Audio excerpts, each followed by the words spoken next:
मनादार चारों का ब्रेक अपद माशमर वशत का नचकुम का पुत्रान कनगाए सिंध सूरत हाल सरा खासतौर पर जे कबाबाद सिंध पंजाब सरहदी इलाका कैस्ता आलस महलूक गैर महफूज हैं दुजियो डूंगे सब्बा तो यक एक ताजरिया चे करोड़ा कलदार कैस्ते हैं लुट्टो पुल कनक भी मेरा टोल लाख वस्ते रोचा मदस्त के 20 लाख कलदार एक व्यापारी या चे पुलक बुतगा तो इस सूरत हाल था मल्लुक चू सर्वाइव को तकाई वाला शहरी इत्यादि सद गुलाम नबी रिंद साहब ने को मनादारी करने अयो गेशन का पुत्रान करने अस्सलाम वालेकुम रिंद साहब। वालेकुम, मेहरबानी, आपने याद किया सर। बहुत शुक्रिया रिंद साहब, आप हमारे प्रोग्राम में शरीक हैं। तो हम बात कर रहे हैं जैकबाबाद और उसके जो गर्दन हवा के इलाके हैं या सिंध और पंजाब की जो सरहदी इलाके हैं, वहाँ आम आवाम जो हैं वो बहुत ज़्यादा गैर महफूज हैं बदमनी की वजह से। तो हमने देखा गुज़श्ता दिनों टोल में एक व्यापारी से तकरीबन 20 लाख रुपए जो हैं वो डाकू ने लूट लिए। इससे पहले कुछ हफ्ते पहले जो हैं 1 करोड़ रुपए से ज़ायद की रकम भी एक शहरी से छीन ली गई। तो इस सूरत हाल में आप क्या समझते हैं कि जो है लोग जो हैं कैसे वो बैठ के इस शहर में या सिंध के उन बदमनी का शिकार जो इलाके हैं वहाँ कैसे जो हैं वो तजारत कर सकते हैं या कारोबार कर सकते हैं? मेहरबानी, आपने याद किया। असल बात ये अमन अमान का जो है हमारे सिंध में जेकमबाद में बहुत अमन अमान का मसला बिगड़ा हुआ है। एक शिकारपुर, एक जेकमबाद में जो है हमारे पास ज्यादा कारोबारी जो है ना, यहाँ अकलीती आदमी हैं या दूसरे बिजनेसमैन हैं। जेकमबाद में आपको याद होगा कुछ टाइम पहले डकैती हुई थी करोड़ों की, वहां भी कुछ बंदे पकड़े गए, फिर वो भी केस साल्ट हुआ, उनका फैसला हुआ। अभी जेकमबाद में एक हिंदू से 40 लाख छीना गया, 10-15 दिन हो गए, वो भी अभी तक हल नहीं हुआ। अभी एक खाद का गोदाम था, उससे 15 लाख का खाद निकाला गया। और हमें तो अफसोस होता है कि खाद कोई बोरी जेब में डाल के नहीं ले जाता है, वहां लाजम ट्रक आए होंगे। लेकिन पुलिस की जो यहाँ कारकर्दगी है, आए रोजाना मोटरसाइकिलों की डकैतियां होती हैं। ठुल है, जेकमबाद है, गड़ी केरो है, मोबाइल फोन छीना ये आम सी बात है, बाइक छीना आम बात है। पुलिस के से हम मायूस इसलिए हैं कि पुलिस यहाँ जब आती है, जहाँ अफसरान बदली होके आते हैं, वो सिफारिश पे आते हैं। जब वो सिफारिश पे आते हैं, यहाँ बहुत लोगों के जो है ना वो फिर गुलामी करते हैं, वो अमन अमान पे तवज्जो नहीं देते हैं। और दूसरा, हमारे पास बलूचिस्तान का बॉर्डर लगता है, वहाँ एक शंबे शाह एक जो चेक पोस्ट है, वो एक हमारे सोने की कान है। सारा तवज्जो जो बड़े अफसरान की तवज्जो होती है शंबे शाह चेक पोस्ट पे, क्योंकि वहाँ करोड़ों का आमदन है, उसी की वजह से होता है। और यहाँ जेकमबाद में जो पुलिस है वो अमन अमान के मसले में बिल्कुल जो है ना वो नाकाम हो चुकी है। उसकी वजह यह है कि यहाँ जेकमबाद में 100 के हिसाब से जुआ के अड्डे हैं, मनशियात के अड्डे हैं, गलत काम के अड्डे हैं। पुलिस सिर्फ मंत्री लेने में पूरा है, वो उनको मंत्री मिलता है, अमन अमान पे कोई तवज्जो नहीं होती है।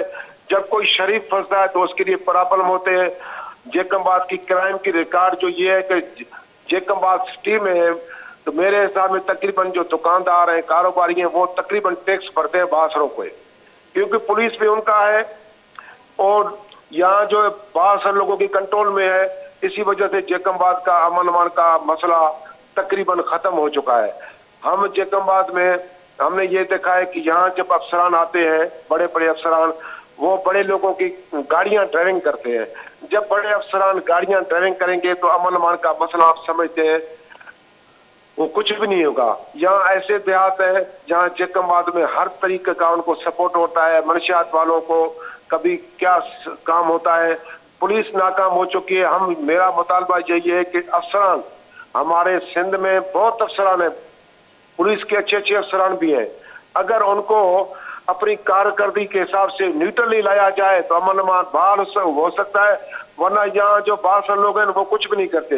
यहाँ कुछ यूनियन ऐसे करते हैं, किसी को बदली करना होता है तो वो एहतजाज करते हैं और एहतजाज अपने मतलब के लिए करते हैं। हमने काफी एहतजाज किया, लेकिन पहले जमाने में हम एहतजाज करते थे तो ऊपर से फोन आते हैं एहतजाज नहीं करो। लेकिन रिंद साहब आपको आप जो है जो बात कर रहे हैं, तो आपने कहा कि 250 बोरी जो है गोदाम से उठाया गया, तकरीबन उसकी लागत 15 लाख रुपए थी। तो पुलिस का भी आपने जिक्र किया, लेकिन उस वक्त जो हमने देखा कि पीपल्स पार्टी की हुकूमत थी, शायद उसने इस तरह से कार्रवाई करने के हवाले से इकदाम नहीं ले रही थी। लेकिन जो मौजूदा निगरान वज़ीर आला जैसे रिटायर मकबूल बाकर साहब हैं, कुछ अर्सा पहले, कुछ हफ्ते पहले उन्होंने जो एक मीटिंग बुलाई थी, उन्होंने इजलास में आईजी सिंध को और जो दूसरे आला हुकाम हैं उनको सख्ती से हिदायत की थी कि जिन जिन इलाकों में खासतौर पर कच्चे के इलाके या उन इलाकों में सूरत हाल ख़राब है, एक ऑपरेशन शुरू होगा और ऑपरेशन में रेंजर्स भी पुलिस के साथ जो है उन इलाकों में ऑपरेशन करेगी।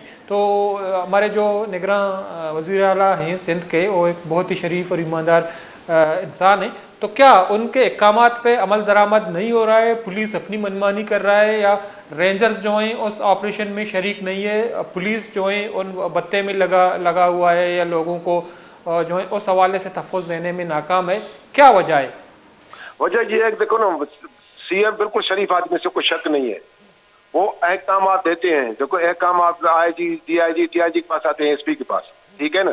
अभी आपको याद होगा कुछ दिन पहले शिकारपुर में जब ये फौज एफसी वाले ने ऑपरेशन शुरू किया पुलिस वालों के साथ, तो काफी अमन अमान में फर्क पड़ा था, लेकिन वो भी आधे में हुआ। अभी तक तो बड़ा आदमी कोई गिरफ्तार नहीं हुआ। ये चंद आदमी है जो बदअमनी करते हैं। अगर सीएम, आईजी, डीआईजी, एसपी को पाबंद करे कि भी चंद आदमियों को गिरफ्तार किया जाए, तो अमन अमान क्यों नहीं हो सकता है? एक तो हम बॉर्डर पे बैठे हुए हैं, पंजाब का बॉर्डर पे लगता है, बलोचिस्तान का, यहाँ जो है ना बड़े लोग जो है ना, मैं आपको बता रहा हूँ कि सब अड्डे चलाते हैं गलत कामों के, वो उनकी तवज्जो उधर है। अमन अमान देखो ना, बड़े आदमी को तो कोई नहीं लूटता। आज तक आपने सुना है किसी एमपीए को लूटा गया, किसी एमएनए को लूटा गया या किसी बड़े आदमी को? ये जब डकैतियां होती हैं तो गरीब लोगों को लूटते हैं, शरीफ लोगों को लूटते हैं, कारोबारी को लूटते हैं। कारोबारियों का ये हालत है, उनका असर नहीं है जैकबाद में। वो शरीफ बंदे रोड पे एक दिन आएंगे, 2 दिन आएंगे, छुप जाएंगे। असल बात यह है कि पुलिस, अगर वजीर आला साहब एक एसपी जैकबाद में अपनी मर्जी का भेजे, जो सोर्स के अलावा साफ हो, जो सिर्फ अल्लाह का आदमी हो और हुकूमत सिंध का आदमी हो, तो बिल्कुल अमान अमान हो सकती है। बाकी पार्टी, आपको पता है 35 साल से हमारे सिंध में जो हुक्मरान बैठे हुए हैं, उनका किरदार आपके सामने है। जब हमारे पास थाने बिकते थे पहले, अभी तो कुछ फर्क पड़ा है। थाने जब बिकते हो, शंबे शाह बिकता हो, यहाँ एसपी आते हैं सिर्फ शंबे शाह की वजह से, लेकिन बशीर मेमन था यहाँ, उसने कंट्रोल किया। कई एसपी यहाँ आए, मजहर शेख साहब ने कंट्रोल किया, समो साहब ने कंट्रोल किया। अभी एसपी जो आ रहे हैं ना, वो उनके अपने आदमी है। जब वो उनके अपने आदमी आएंगे, वो कैसे अमन अमान बहाल करेंगे? रेंजर उनके साथ हो तो खुदा की कसम पे 5 मिनट का गेम है, 5 मिनट का गेम है। साहब, ये जो सियासी जमातें हैं, उसमें पीपल्स पार्टी का भी ओल्ड है, पीटीआई हमने देखा कि उसकी एमएनए थी, वफाकी वजीर थी सोमरो साहब, उनका भी एक बहुत बड़ा स्टेक है खासतौर पर जैकबाबाद में। तो सियासी जमातें क्या आवाज़ नहीं उठाती? वो खामोश हैं? लोगों को इस तरह जो है लूटा जा रहा है, कत्ल किया जा रहा है। 14 बंदे जो हमने देखा कि सादिकाबाद में मारे गए थे, वो भी सरहदी इलाका है सिंध और पंजाब की। तो ये सियासी जमातें क्या कर रही हैं? बात ये साहब, यहाँ सियासी जमातें खुद मुलविस है ना जान। ये यहाँ सियासी जमातें जो बड़े लोग हैं ना, ये वाउंड कैसे लेंगे डंडे के बगैर? एक मोहम्मद मियाँ साहब एमएलए साहब है, वो उसके पास डंडा नहीं है, उसके पास कलम है, वो शरीफ आदमी है, वो भी काम करा दिया। कुछ दिन पहले खोसों के साथ मसला हुआ, मोहम्मद मियाँ साहब ने स्टैंड लिया, एक दूसरा चोरी हुआ, उसके लिए मोहम्मद मियाँ फोन कर सकता है ना। 18 तरमीम के बाद जो है ना, सब अख्तियारात आपको पता है सूबों के पास है। सूबे जो है ना, वो हमारे पास पीपल्स पार्टी गवर्नमेंट है, वहाँ बड़े लोग हैं, वो समझ रहे हैं आप ना, वो पास बिल्कुल पासरों के भी पास रहे, उनको परवाह नहीं है ना। वो उसको क्या पता आवाम का, वो समझते हैं कि इलेक्शन आएगा, हम अरबों खरबों खर्च करेंगे, ये जो है डंडा बरदार यूज करेंगे, पोलिंग जीत जाएंगे हम, फिर यही लोग आएंगे, यही तो फिर हमारी मसला हो जाएगा। अभी मसला यही है कि कोई तवज्जो नहीं दे रहा है कि भाई वोट कैसे लेने, उनको वोट का परवाह नहीं है, उनको बस ये परवाह है कि हमारा डंडा साबित रहे, अरबों रुपए आए, बस ये उनका प्रोग्राम है।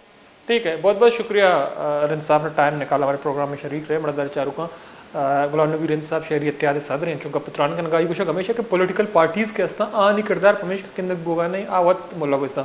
तो ये हम आल का दिमाग में कहा है हमारा सर माया मीडिया हाँ आवड़ा नशर नका तो कुछ के इलाका वडेरा या मजने जो ऐसे टक्करी या पॉलिटिक्स तो का सियासत तो का आनी किरदारी या एमएनए जोड़बा एमपीए या वजीर जोड़बन तो आ ये बत्ताकूर या आनी मर्दुम वा अनवोट को तक मरदमा क्या मरदमा लुटपुल कना तो पमेश का सियासी जमातनी किरदार गेंद बोगा ने तो मौजूदा निगरान वज़ीर आला सिंध जस्टिस रिटायर मकबूल बागर साहब इंतहाई एक शरीफ व नफ्स संजीदा इंसान है तो आया मीटिंग लोटाए था आई जी पुलिस के सिंध या कड्डनी दाता सख्त हिदायत जारी को था कि इलाका ऑपरेशन करने के बावजूद पुलिस कारकर्दगी के हस्ते आज से फेरी तो सिंध पुलिस से वधे के गप भी तो सिंध पुलिस के हस्ते या अरवड़े इक्विपमेंट दिया बूता या जदीद या असला या जदीद दिगर टेक्नोलॉजी के ऑपरेशन बिका खासतौर पर मगिंदे के सिंध इलाका पुलिस कारकर्दगी इंतहाई ख़राब है नबूआ के बराबर है चर्ची सबा सिंध बाजी इलाका के हस्ता गैर महफूज है तो एक शहर ये तो का कि उधर पुलिस से मौजूद हैं गश्त का नगाहें पुलिस से चेक पोस्ट हैं या पुलिस शहर तो का मौजूद हैं तो यक शहरिया चे करोड़ कलदार कैसे लुटपुल कनक भी लक्का कलदार लुटपुल कनक भी तो ज़ाहिर है पुलिस सरा ये ला इन्फोर्समेंट एजेंसीज हस्ता इस तरह मसले सवालिया निशान है ब्रेक की जरूरी पदाश में बता साड़ी भी गेशिंग का पत्रान करें